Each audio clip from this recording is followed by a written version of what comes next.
सद्बुद्धि, सन्मार्ग और कार्य का संकल्प देना, अडिग रहे विश्वास तुम पर, ऐसा अंतः कर देना, मेरे हृदय में आने में तुम्हें कोई संकोच न हो। हे गुरुदेव, मुझे नज़रों से दूर कभी न होने देना। हे गुरुदेव, मुझे नज़रों से दूर कभी न होने देना।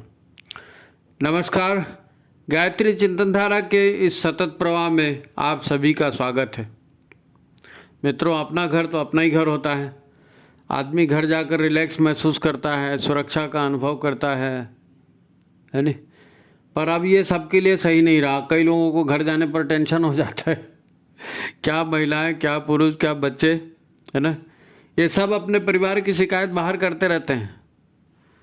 अब ये विकास है, भौतिक विकास, बाजारवाद, लोगों की बढ़ती महत्वाकांक्षाएं, है ना, बढ़ता हुआ अहंकार,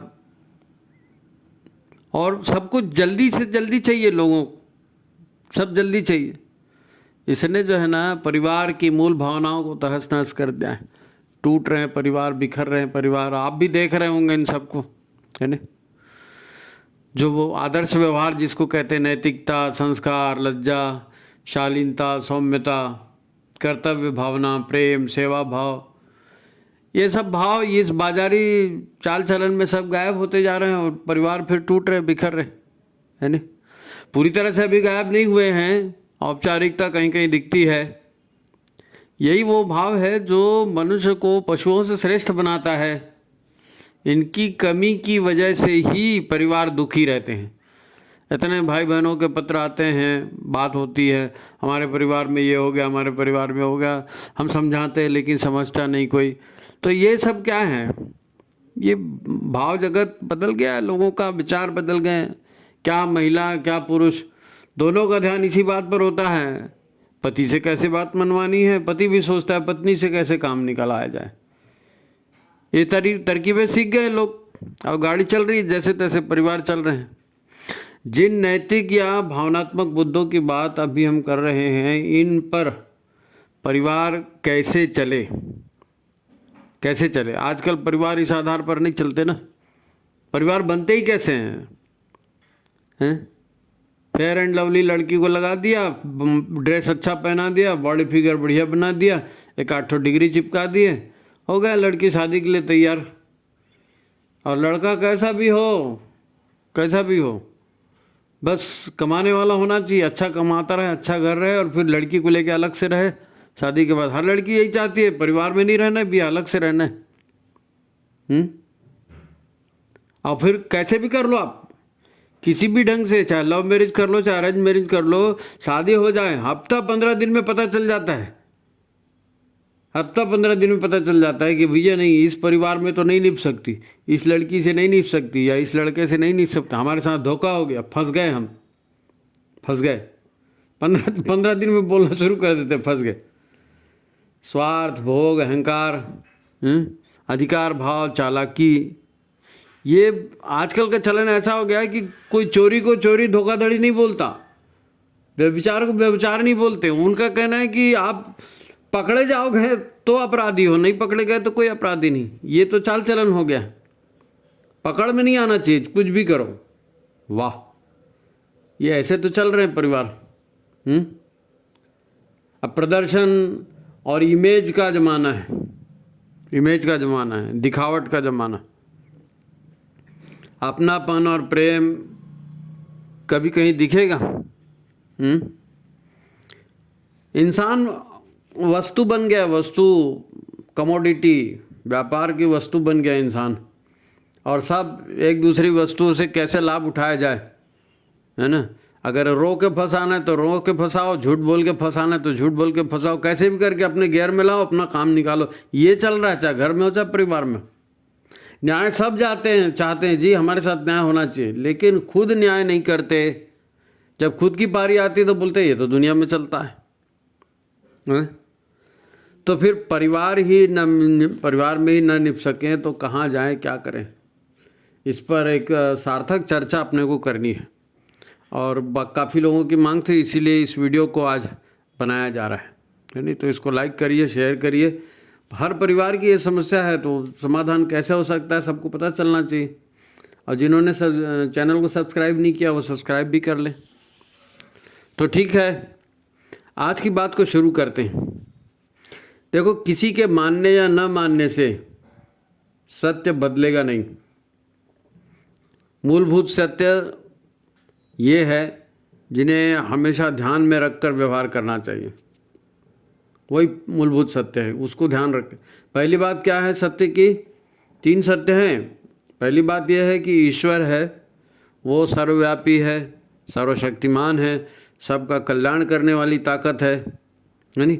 और ईश्वर चाहता है कि सबके साथ न्याय हो, है ना? न्यायकारी है ईश्वर। ईश्वर है, सर्वशक्तिमान है, न्यायकारी है, सबका कल्याण चाहता है। ये पहली बात। दूसरी बात, व्यक्ति जिस भावना से कर्म करेगा उसके परिणाम भी उसे उसी तरह मिलेंगे और उतने ही प्रमाण में मिलेंगे कर्मों के परिणाम। एक्शन एंड रिएक्शन वैज्ञानिक नियम है, इसमें कोई बड़ी बात नहीं। और तीसरी बात, ईश्वर का एक अंश हर मनुष्य के भीतर आत्मा के रूप में स्थापित है। जीवन आत्मा का ही है। शरीर छूट भी जाए तो भी कामनाओं और उसके कर्मों के आधार पर आत्मा दूसरे शरीर में चले जाती है, मन ले जाता है उसको दूसरे शरीर में, है नहीं? यही सार तत्व है, यही 3 बातें, आत्मा, कर्मफल और पुनर्जन्म। हमारी संस्कृति का ये सार, गुरुदेव ने भी इसको बार बार अपने साहित्य में लिखा है। इसीलिए सबको पहले, सबसे पहले वो यही प्रतिज्ञा दिलाते हैं ना, गुरुदेव यही प्रतिज्ञा दिलाते हैं कि हम ईश्वर को सर्वव्यापी न्यायकारी मानकर उसके अनुशासन को जीवन में उतारेंगे, है ना? तो ये बेसिक है, इसी के आधार पर पूरी चर्चा चलने वाली है। क्योंकि गुरुदेव पर ही तो चर्चा करेंगे ना, गुरुदेव के सिद्धांतों पर ही बात करनी है, हवा में थोड़ी बात करनी। आपको भी चाहिए कि गुरु के वचनों को, वेद वचनों को प्रमाण मानकर जीवन जिए। गुरुदेव क्या कहते हैं? सोहम, मैं वही हूँ, अहम तत्तत्वम असि, मैं वही तत्व हूँ, वही परम तत्व हूँ। गुरुदेव कह रहे हैं ना, गुरुदेव ने कहा है, भटका हुआ मंदिर में पूरा लिखा हुआ है। वो क्यों लिख दिया? ये सत्य है इसीलिए लिखा है। पर हम तो अपने आप को जो है शरीर मानते हैं, अपनी मनमर्जी पर जीते हैं। जबकि हमें तो गुरु के हिसाब से जीना चाहिए, गुरु के हिसाब से जीना चाहिए। शारीरिक स्वार्थ, मानसिक स्वार्थ, ये स्वार्थ के थोड़ी। गुरु बनाए हैं इसीलिए ना कि उनके आधार पर चलना है, लेकिन हम नहीं चल रहे हैं। अब ईश्वरीय व्यवस्था के अनुसार कामनाओं की पूर्ति और कर्मों के फल पाने के लिए जीवात्मा को मानव शरीर मिलता है। हम मानव शरीर में क्यों आए? कर्म फल भुगतने के लिए आए हैं, और कामना जैसी हमारी थी वैसा शरीर मिल गया। अब देखो, हम कहाँ से कहाँ पहुँच जाते हैं। हम हर जगह भगवान को ऐसे जगह में घुसा देते हैं जहाँ खुद का दिमाग नहीं चलता। अब कोई मरेगा तभी तो उसका पुनर्जन्म होगा, लेकिन हम विश्वास ही नहीं करते, न गुरु की बातों पर, न वेदों की बातों पर। अरे मरेगा तभी पुनर्जन्म होगा ना, लेकिन लोग कहते हैं हो अरे अरे अरे बेचारे की माँ मर गई, हो बेचारे का बाप मर गया, हो बड़ा बुरा हो गया। अरे बुरा क्या हो गया? विधि का विधान है। आप तो भगवान को ही खलनायक बना दी। भगवान खलनायक नहीं है, जो होता है उसको अपनी नज़रिए से नहीं, भगवान की नज़र से देखो। भगवान कभी किसी का बुरा नहीं करते, कभी किसी का बुरा नहीं करते। ईश्वर है, उन्होंने हमको माता पिता दिए, उन्होंने हमको परिवार दिया। परिवार अपने आप में ईश्वर की एक कल्याणकारी व्यवस्था का नाम है। परिवार हम नहीं बनाते, परिवार ईश्वर बनाते हैं। हमारे पिछले जन्मों के लेनदार देनदार हैं, वही तो सब रिश्तेदार बनकर घर में आते हैं जी, वही रिश्तेदार बनकर आते हैं। तो हम अपने मन से हम परिवार नहीं बनाते, परिवार ईश्वर की व्यवस्था के अनुसार बनते हैं। बोलते हैं ना, शादी ऊपर से बन के आती है जोड़े, बच्चे भी ऊपर से बन के आते हैं जोड़े, परिवार ऐसे ही बनता है। देखो, सौर मंडल है, सूरज है, सूरज का अपना परिवार है, ग्रह नक्षत्र हैं, सब एक दूसरे के संतुलन पर चलते हैं। सूरज की तरह धरती का भी अपना परिवार है। कोई अकेली जाति कोई अकेला प्राणी जीता है क्या? नहीं है, नहीं है। पूरी धरती एक परिवार है ना। नदी, पर्वत, हवा, सूर्य, घास, पेड़, जंगल, धरती के पुत्र और पुत्रियां हैं, इन्हीं से धरती का श्रृंगार है। धरती इन्हीं से तो बनी है। धरती माता इसीलिए कर है, सबका संरक्षण करती है वो, हैं? बादल पर्वत को पानी देते हैं, पर्वत नदी को पानी देते हैं, उससे फिर तालाब में और ज़मीन में पानी जाता है। सारे प्राणियों का जीवन उसी से चलता है। तो धरती माँ है, प्रकृति की व्यवस्था है ये, पर धरती का परिवार है। सब एक दूसरे की सहायता करते हैं और जीते हैं, सब मस्त रहते हैं। परिवार तुम और हम नहीं बनाते, परिवार एक कल्याणकारी व्यवस्था का नाम है। ये परिवार ईश्वर की न्याय व्यवस्था से बनते हैं।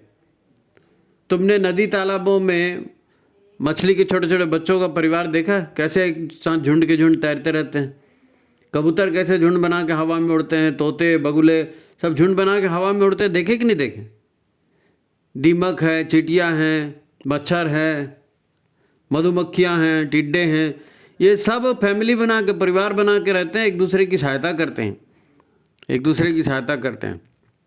ये ईश्वर की एक कल्याणकारी व्यवस्था है।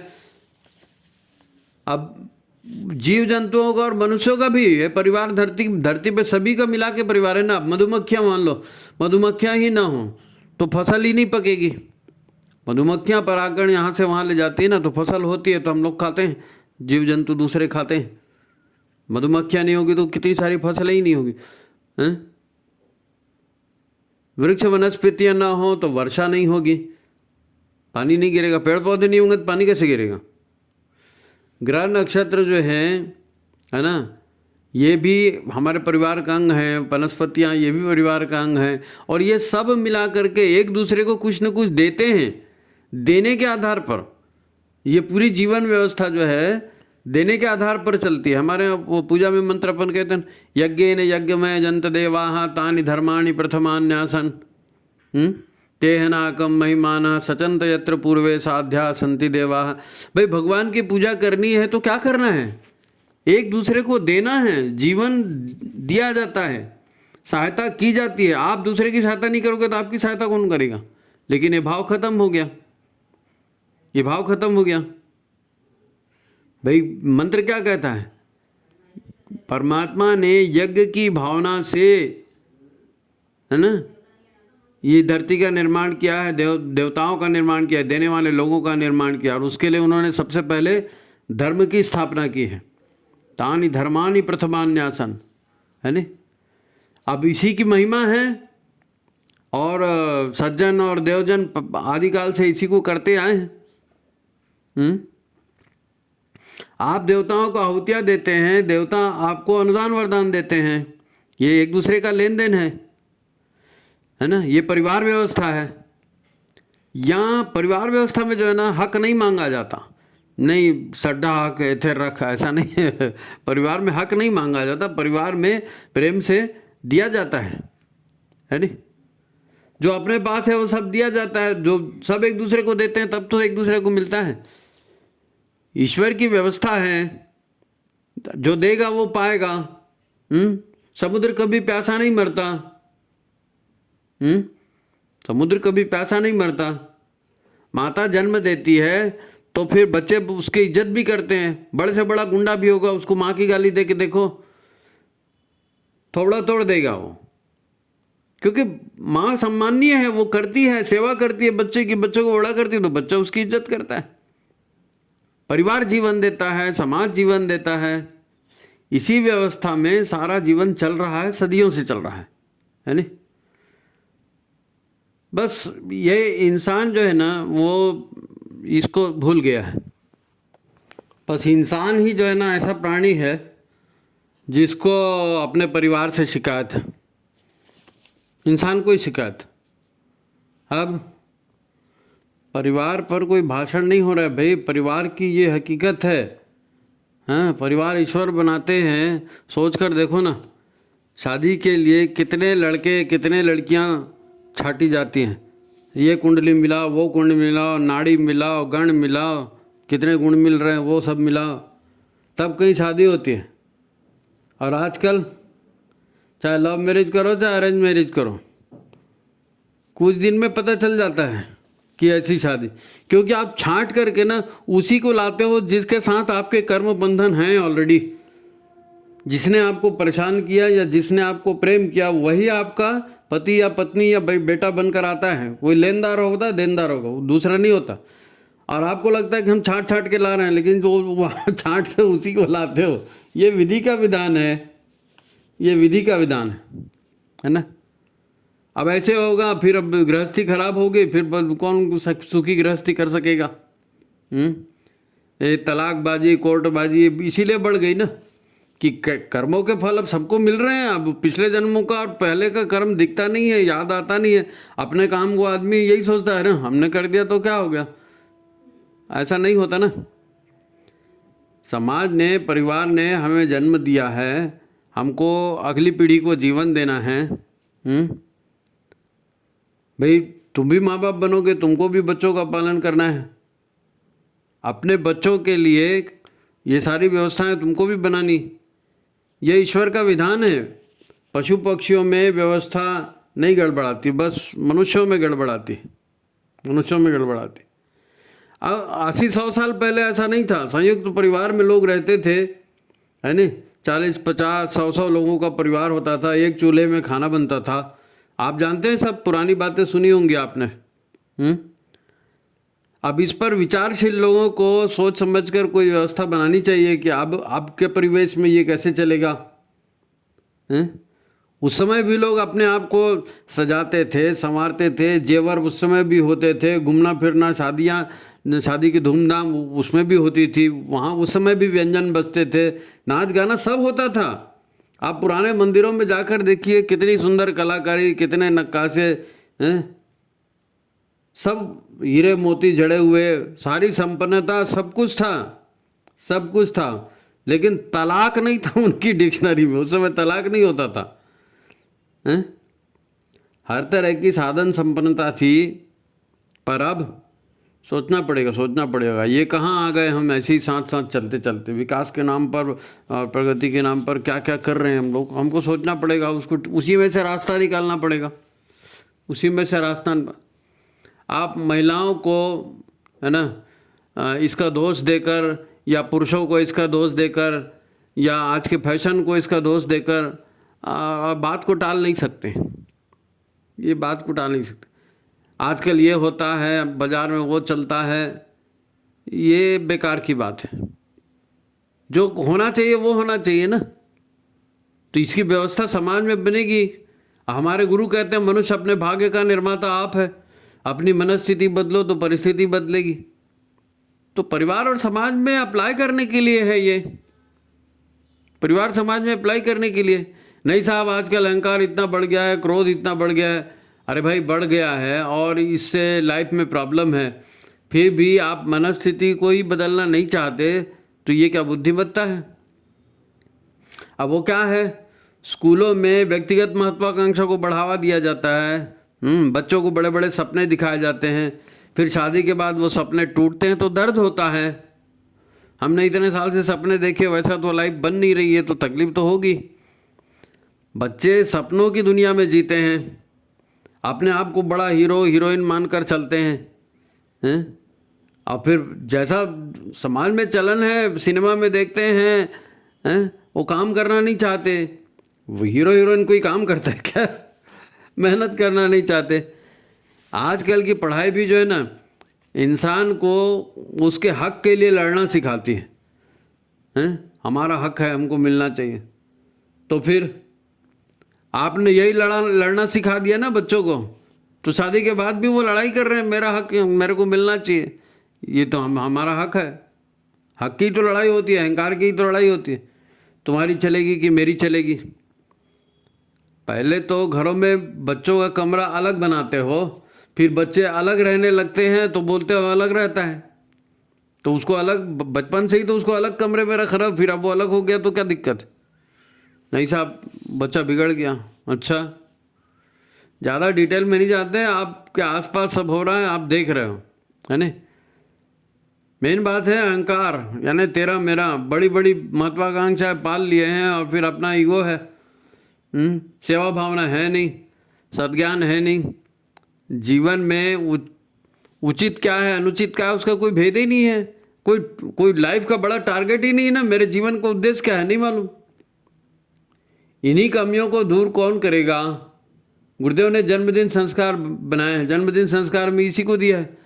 महत्वाकांक्षाओं को सीमित रखेंगे, अहंकार से दूर रहेंगे, लोक सेवा अपनाएंगे, यही तो सब जन्मदिन के संकल्प है ना।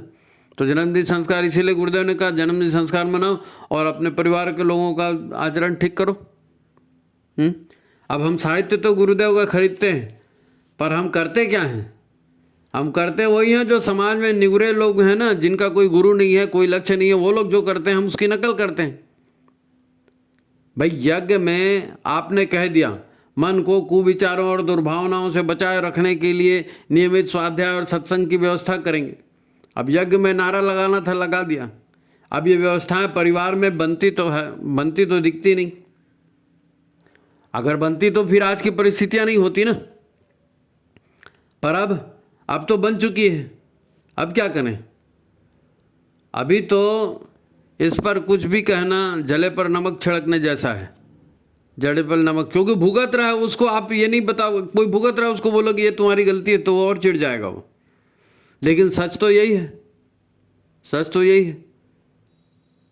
ठीक है, जो बेचारे फंस गए हैं परिवार में, अब शादियां हो गई हैं, उनके साथ अत्याचार हो रहा है, कोई कर्मफल उनका परिपक्व हो गया, वो कर्मफल उनको मिल रहा है, तो उनके साथ हमारी सहानुभूति है। लेकिन क्या कर सकते हो आप? कर्मों के फल से तो कोई बच नहीं सकता। वो गीत गाते थे ना अपन, कर्मों के फल से न बचोगे, चलना बहुत संभाल के, अभी समय है अभी बदल लो तेवर अपनी चाल के। तो गीत हमने गाए, गुरुदेव ने सब सारी स्थितियां भी बताई, लेकिन ये आचरण नहीं हो पाता, उसकी समस्या है, उसकी समस्या है। तो विचार करें ऐसी हालत में ईश्वरीय अनुशासन क्या कहता है और वही करें जो ईश्वरीय अनुशासन कहता है।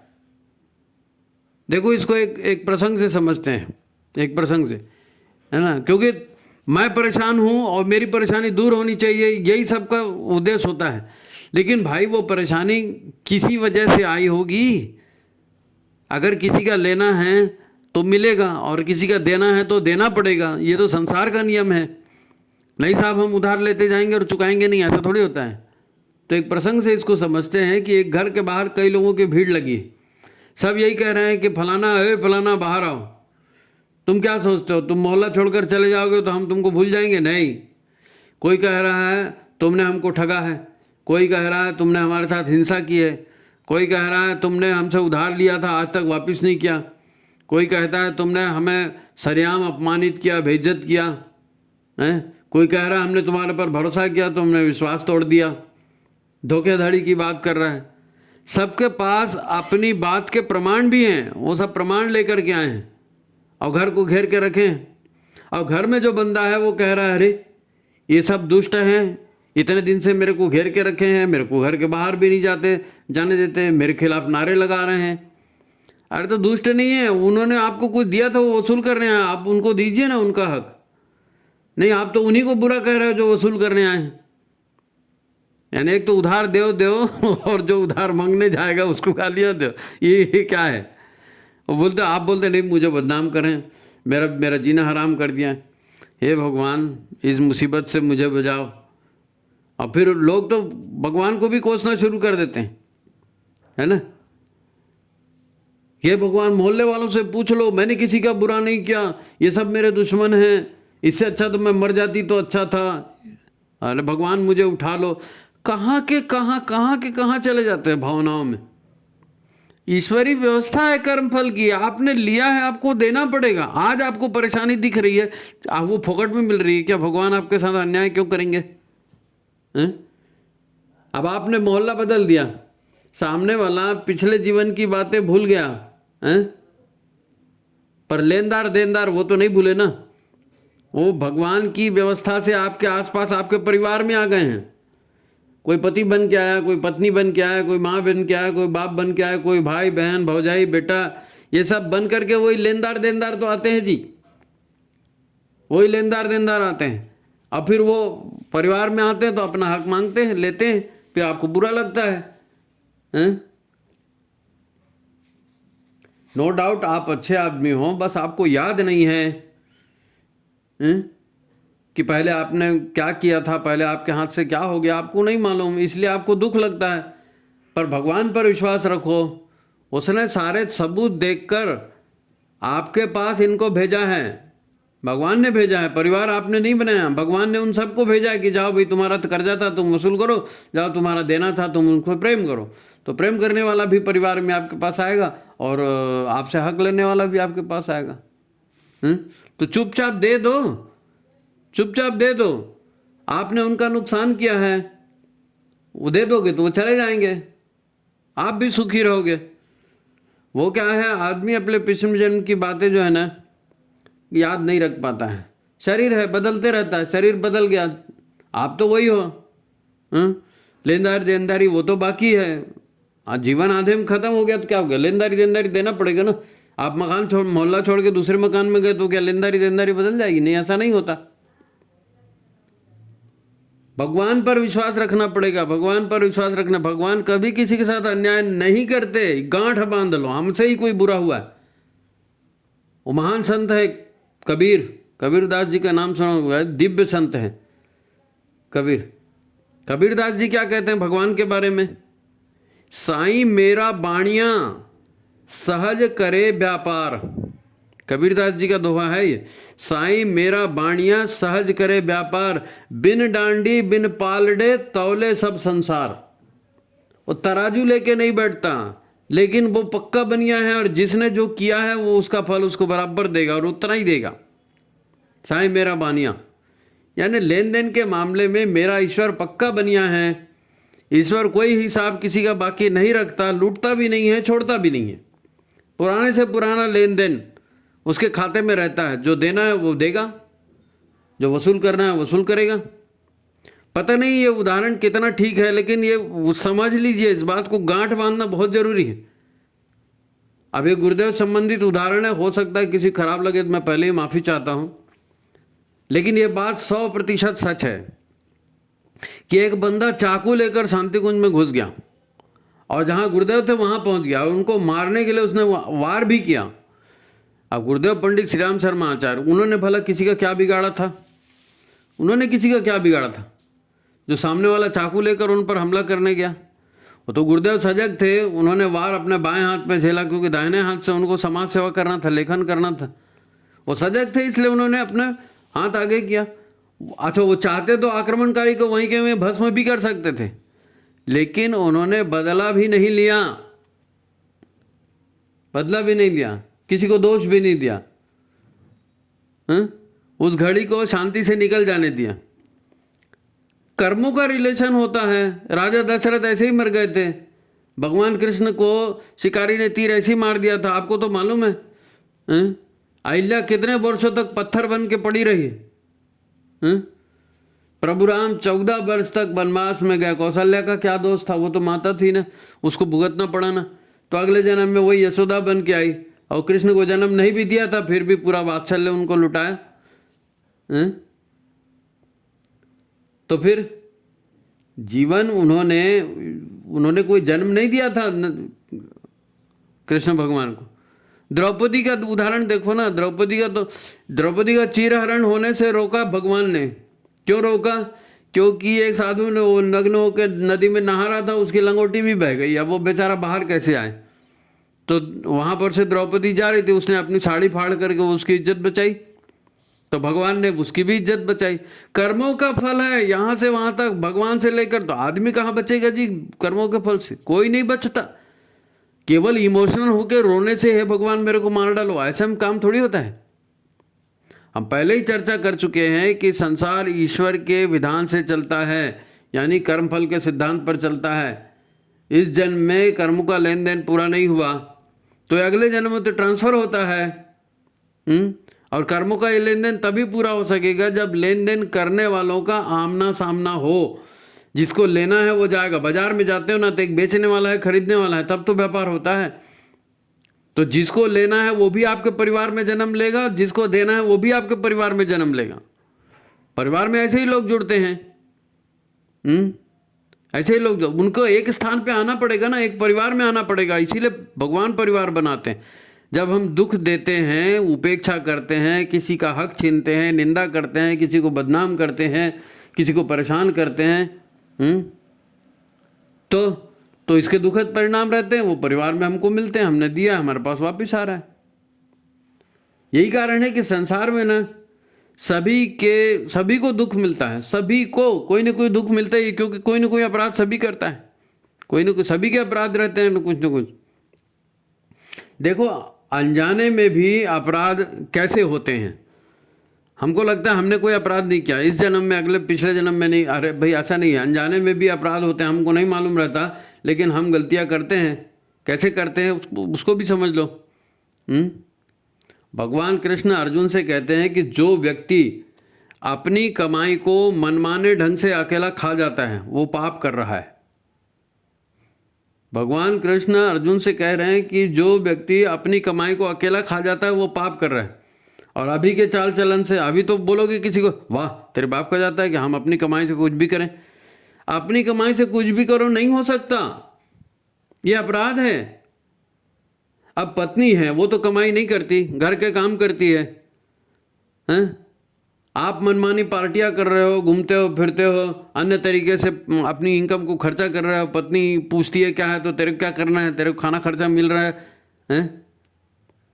ऐसा करेंगे तो आप पाप के भागीदार बनेंगे, क्योंकि आपको अच्छा खाना पीना कपड़ा लत्ता सब रेडीमेड मिल रहा है, पूरा घर में पूरा सपोर्ट मिल रहा है, तब तो आप कमाई कर रहे हो। ऐसे पॉकेट में कमाई होती है क्या?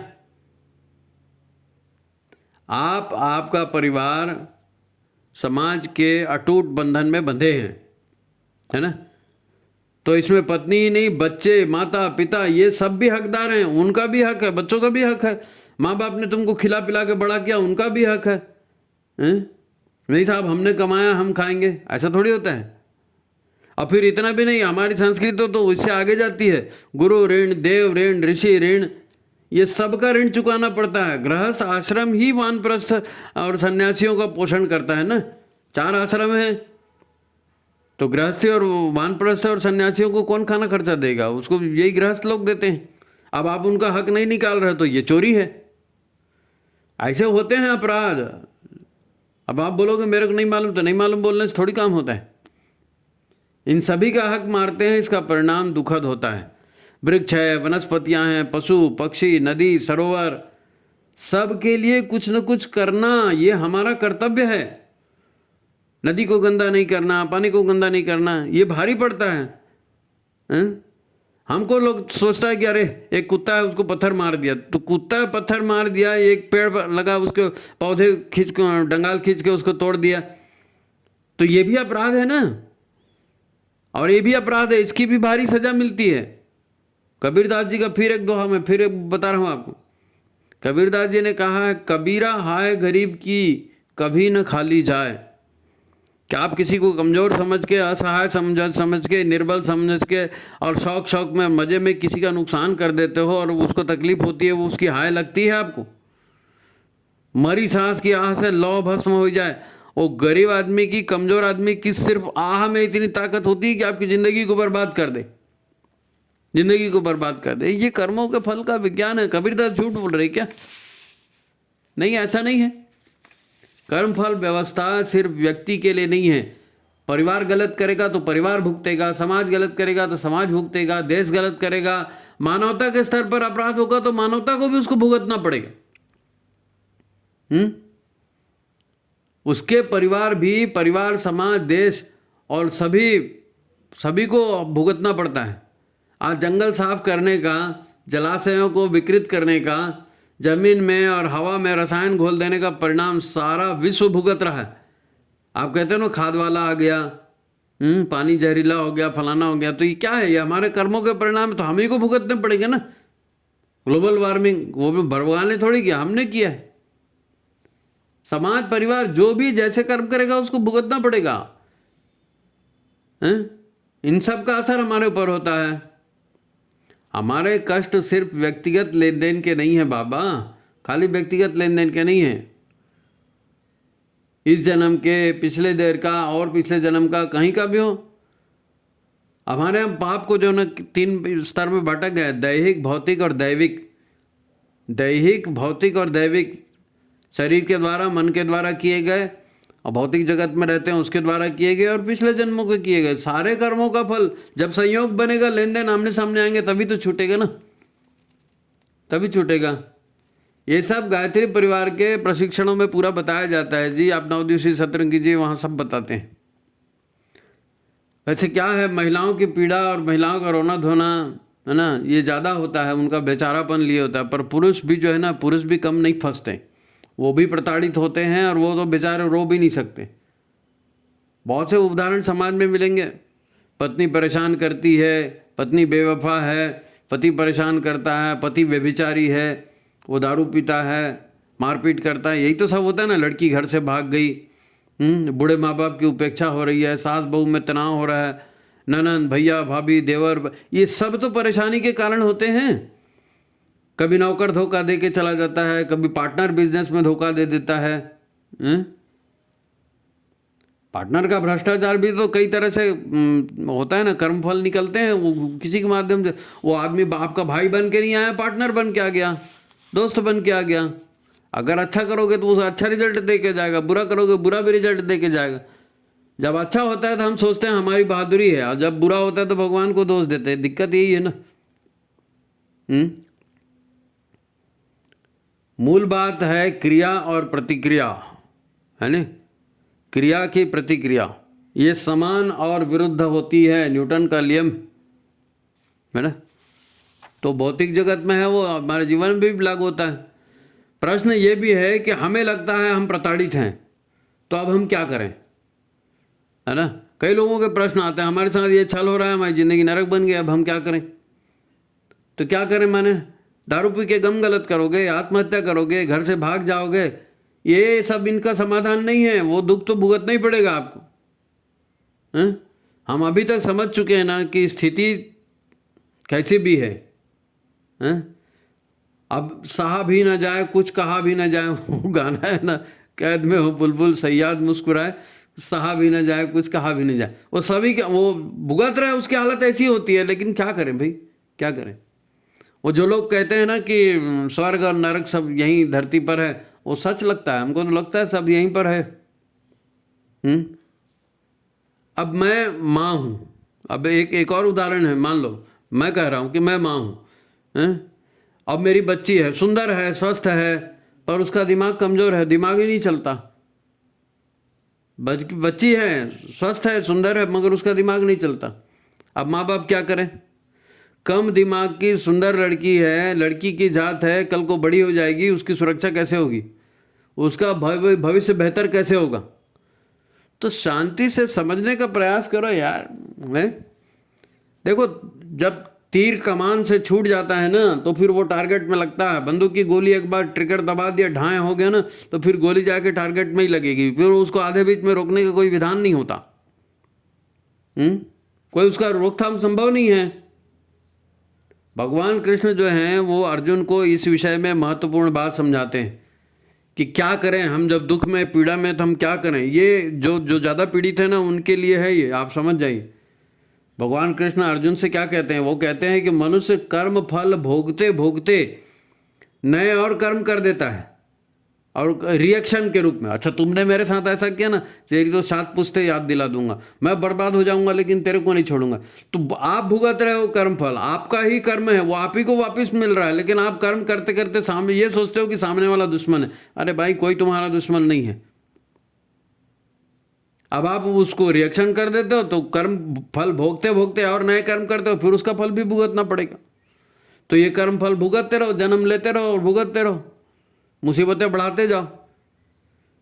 तो प्रतिक्रिया जरा सोच समझ करके दिया करो, तुरंत प्रतिक्रिया नहीं देना, कुछ देर के बाद प्रतिक्रिया दिया करो।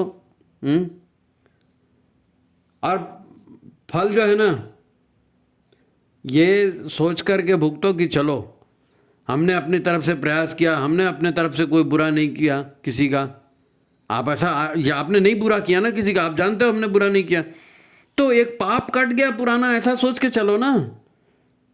आप उसका तिरस्कार मत करो। आप जितना सामने वाले का तिरस्कार करोगे, वो और आपके ऊपर चढ़ेगा। आपको रिएक्ट नहीं करना है, चुपचाप सहन कर लोगे, बात खत्म हो जाएगी। प्रतिक्रिया नहीं देना, नहीं नए कर्म और नहीं बांधना, नए कर्म और नहीं बांधना, है नहीं। ये सोचो कि चलो एक बुरा प्रारब्ध था, कट गया, एक सीख मिल गई। इसके ऐसा सोचने के अलावा और आप कर भी क्या सकते हो? आत्महत्या करोगे, भाग जाओगे, ये करोगे, वो तो सब और पाप कर्म करते जाओगे ना।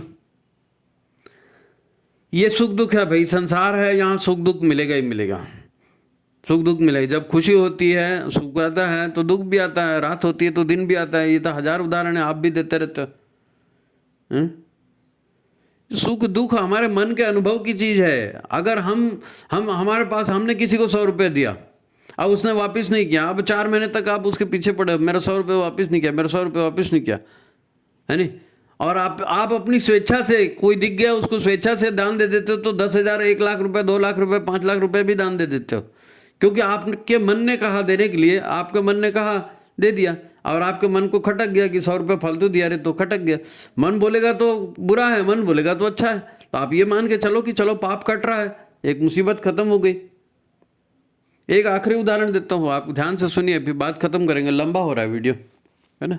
एक आखिरी उदाहरण, महाभारत युद्ध हुआ, और युद्ध होने के बाद में कृष्ण जो है द्वारका जा रहे थे कि युद्ध खत्म हो गया, चलो मैं अपने गांव चलता हूँ, द्वारका जा रहे थे, तो कुंती उनकी बुआ थी। तो भगवान कृष्ण कुंती के पास गए और उनसे आज्ञा ली कि बुआ, अब ये तो सब हो गया, अब जो भी हुआ अच्छा बुरा निपट गया, अब मैं जा रहा हूँ द्वारका। तो कुंती तो जानती थी कि ये भले मेरे को बुआ कह रहे हैं, लेकिन है तो भगवान। तो उन्होंने कहा तुम जा रहे हो ठीक है, लेकिन मेरे को एक वरदान दे के जाओ। कुंती कह रही है भगवान कृष्ण से कि मेरे को वरदान दे के जाओ, अच्छे से सुनिए इसको। तो बोले मैं क्या वरदान दूँ, क्या चाहिए तुमको बताओ। भगवान कृष्ण कह रहे हैं, तो कुंती यही कहती है कि मुझको ऐसा वरदान दो कि मैं हमेशा दुखी ही रहूं। वरदान मांग रही है कि मैं हमेशा दुखी ही रहूं। क्यों दुखी ही रहूं? क्योंकि कृष्ण ने पूछा ऐसा वरदान कोई मांगता है क्या, तुम कैसे मांग रहे? तो उसने कहा कि जब मैं दुख में होती हूं तब मुझको तुम्हारा ख्याल आता है। जब खुशी में रहती है, सब कुछ अच्छा चलते रहे, तो मैं भगवान को भूल जाती हूँ। और मैं चाहती हूँ कि भगवान को हमेशा मैं याद रखूँ, इसलिए दुख में याद करती हूँ। तो हे भगवान, मेरे को हमेशा दुख ही देना, ताकि मैं तुम्हारे याद में रहूँ और तुम्हारे अनुशासन में जीवन काटूँ। तो सुख दुख सब मन के अनुभव की बात है, मन की हार जीत की बात है। आप चाहें तो उसी को पॉजिटिवली ले सकते हैं, चाहे तो रो रो के जान दे सकते हैं, सब आपके हाथ में है नहीं। तो फिर अगर हम ये सोचते हैं कि भाई परिवार या वैसा हो गया, परिवार में नहीं निभ रहा है, तो अब कहाँ जाऊँ, क्या करूँ, तो कहीं जाने की, कुछ करने की ज़रूरत नहीं है। जो मिल रहा है सहर्ष से स्वीकार करो। सहज, वो मराठी में एक कहावत है, संत तुकाराम है शायद, उन्होंने कहा है, आलिया भोगासी असावे सादर, देवावरी भार घालुनिया। जो आपके सामने आया है उसको ईश्वर का प्रसाद मानकर जीवन में ग्रहण करो, और जो होगा भगवान अच्छा करेगा, आप उसकी चिंता मत करो, है नहीं। कर्मफल का सिद्धांत गुरुदेव तो इतनी बोल के गए, मिशन में इतने कर्मफल की बात की गई है, समझना पड़ेगा। हमारे ऊपर आए तो हम रोना शुरू करें, ये अच्छी बात नहीं। ठीक है, जिसको दुख होता है, काटने में तकलीफ होती है तो काटो, हमने दी है तकलीफ, वो हमको वापस आ रही। तो जरा इस पर सोचिए, ध्यान दीजिए, और केवल इमोशनल होने से काम नहीं बनेगा। पुरुष भी परिवार में दुखी होते हैं, महिलाएं भी दुखी होते हैं, बूढ़े भी दुखी होते हैं, बच्चे भी दुखी होते हैं, सब दुख। तो फिर आज की बात यहीं समाप्त करते हैं। देखिए, ध्यान से सुनिए, और जो पीड़ित हैं उनको ज़रा समझाइए, दीजिए, शेयर कीजिए उनको, है ना। आज की बात यहीं समाप्त। सबको प्रणाम, नमस्कार।